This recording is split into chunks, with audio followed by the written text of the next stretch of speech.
So I'm back, and now I'm with Jason Alley. You are the third chef in our Top Chef RVA competition. Oh boy. Jason, tell me a little bit about yourself. I'm going to unbox this. Do you know what's in the box? Well, it's from Hungry Harvest, so produce. It's a good call. Very good call. So here I go. Jason, what do you do now that you're not in a restaurant? So I'm working for City Hall now. Working for the city of Richmond as a, spinach. As a liaison for the restaurant and small business community.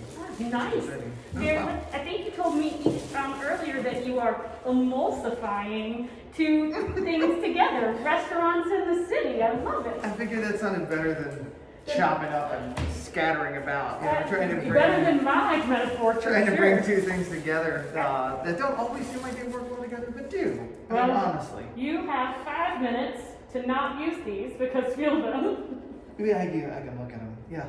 You can throw these at your buddy and knock them out. I could, and maybe I'll just toss them here, but you now have 5 minutes to make something edible out of this. We know that we have no acid and no fat. Yep. So obviously there's a little creativity. So go. Okay, well that's game one. Game one. I give you no build-up. No, that's fine. So I'm going to be useful and open up your English cucumber. Thank you. I'm getting really good at this, by the way, guys. This will be my third cucumber I've opened. Fantastic. So this is going to seem kind of lame, but I'm probably just going to throw a salad together. Salads are healthy, and I like healthy. They're healthy, they're delicious, but they also, you don't have to have any particular cooking stuff. You just need a knife and a cutting board. So, is there a best way to go about cutting an apple, or just any old way? There is a best way, at least for me. So I do it stem up. I put my finger there and just bend it a little bit, and that allows me to know where I'm cutting to cut around the core. Ah, look at that. So talented, little chef tip right there. When you have to cut cases upon cases of things, you'll learn how to do it a little quicker. Super efficiently, right? Sure. Very nice. So if your knife is sharp, you can cut through the skin side. If it's not, it's always better to go through the flesh side. Nice. Because if not, you can kind of bump off of the skin. Slide right off the skin because it's a little slippery, I guess? Yeah, it's slippery. It's also a little tough. I don't know if you ever heard people say that a dull knife is more dangerous than a sharp knife. It's because of that, because it can knock on this and then bounce off and cut you. So. And you sharpen your own knives with your steel, but if you didn't, where would you go in Richmond to sharpen them? Well, that's a terrible question because I don't really know. I used to send people to Charlottesville. Oh, right. So, and now I think Libby Market does it. Does Libby Market? Oh, that's good to know. Very cool stuff. Okay, so you have volunteered for this particular event with me for a little bit now, because it's pretty close to your heart what they do here. It's extremely close to my heart. So I've been in long-term recovery from, I guess we're supposed to say, substance use disorder these days. But yeah, I had a really bad time with alcohol for years, and decided to get sober after lots of things that most people do before they get into recovery. That was 4 years ago. I just celebrated 4 years sober January 29th. Yeah, which is awesome. So I am applauding you with a nice cucumber. You noticed that, didn't you? It's an interesting look. I was going to leave that one alone, but since you brought it up. So yeah, I came to recovery because my life had become wildly unmanageable. It was dangerous, and all of the bad things. When I got into the recovery community, I found this insanely robust, loving, wonderful community. So I started communicating with the guys who started a group called Ben's Friends, which is it's non-specific recovery support group, meaning we encourage any pathway to sobriety. The vast majority of people that are involved with Ben's Friends do utilize 12-step, but some don't, and that's okay. Our deal is whatever gets you sober, keeps you sober, we're for. We just believe that there should be a program. So when we first started, we brought a chapter up here, and when we first started, it was a meeting a week. And so the whole adage with Ben's Friends was one meeting a week's not going to keep you sober. So that was the main reason why we weren't really considering ourselves a program of recovery. So since COVID, unfortunately, we switched everything to Zoom. And so now each city, we went from we were the 4th city, we now have 13 city chapters. They all have their local meetings, but we also have a national meeting every day at 1. I lead the one on Tuesdays.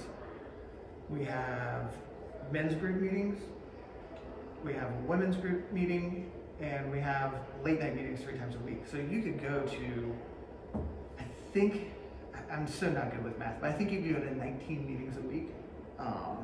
You would, if you guys accept, if they wanted to do 100% of those 19 meetings a week, they're welcome to do that. We would love to see their faces. Now, the one thing that, it's not necessarily a restriction. I'm just going to interrupt you so you guys can take a look at how pretty this is right here. Do you see this tiny, tiny little slice of shishito? Anyway, keep going. Anyway, and you'll see that I tried to pick 3 that were 3 different colors because we're working we're working with what we got here.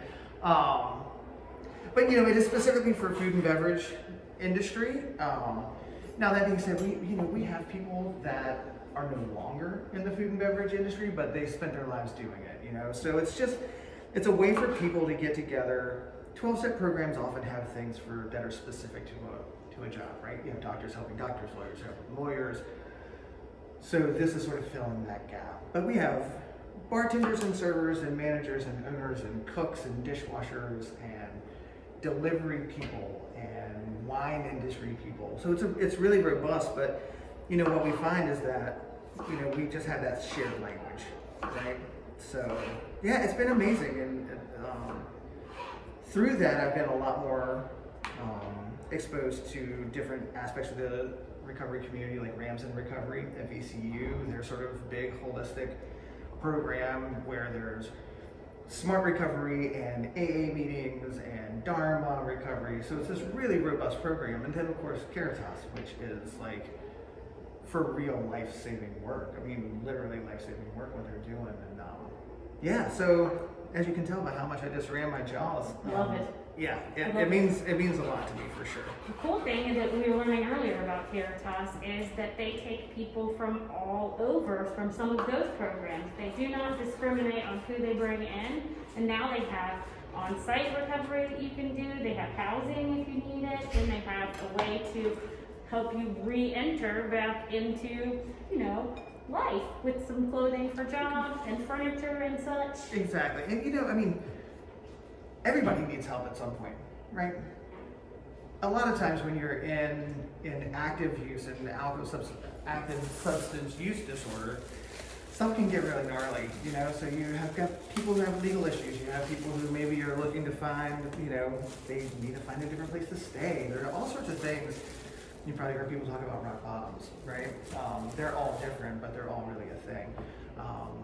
So yeah, to give people an opportunity to better themselves, to get well, to be supported while they're getting well with peer-to-peer support, it's massively important. Yeah, and with dignity. Which sometimes is super hard to.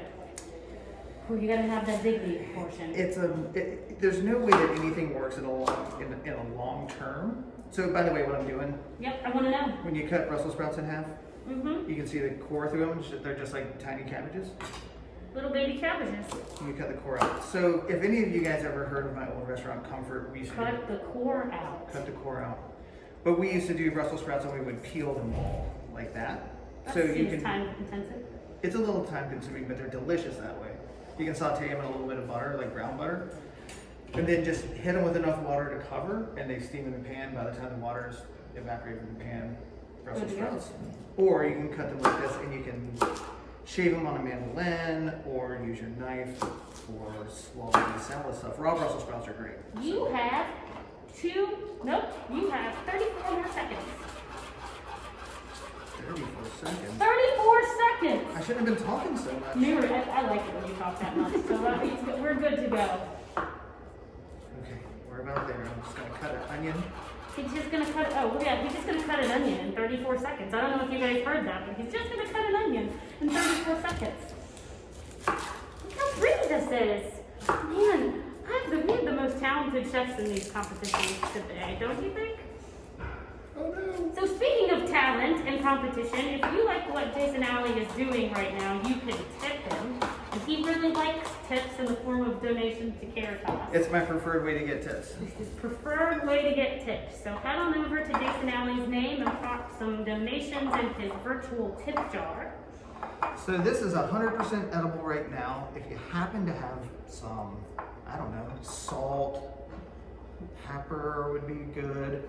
But you know, I would normally, this is something that I would eat at my house often. I would just do a little bit of acid, lemon juice or vinegar, and some olive oil and salt and pepper. So apples, cucumbers, onions, shaved Brussels sprouts, and a little bit of shishito, olive oil, lemon juice, salt, pepper. Piece of grilled fish on top of that. Boom. Right? I like it. If you like this fish and you like Jason Alley, I guess we're tipping him. Yes, tip please.